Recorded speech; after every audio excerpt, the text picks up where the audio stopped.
আসসালামু আলাইকুম প্রিয় ভিউয়ার্স। সন্ধ্যা ঘনিয়ে আসছে, চারপাশে অন্ধকার হয়ে গেছে। আমি বসে আছি ভূতের বাড়িতে, আমাদের সেই ঐতিহ্যবাহী পুরাতন বাড়িতে। চারদিকে অন্ধকার হয়ে গেছে, অন্ধকার নেমে আসছে, সূর্য ডুবে যাচ্ছে, দিনের আলো হারিয়ে যাচ্ছে, অন্ধকার প্রায় নেমে আসবে।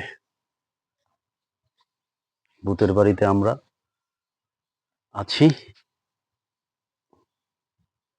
নিরিবিলি একটি পরিবেশ, শান্তশিষ্ট, একেবারেই শান্তশিষ্ট পরিবেশ।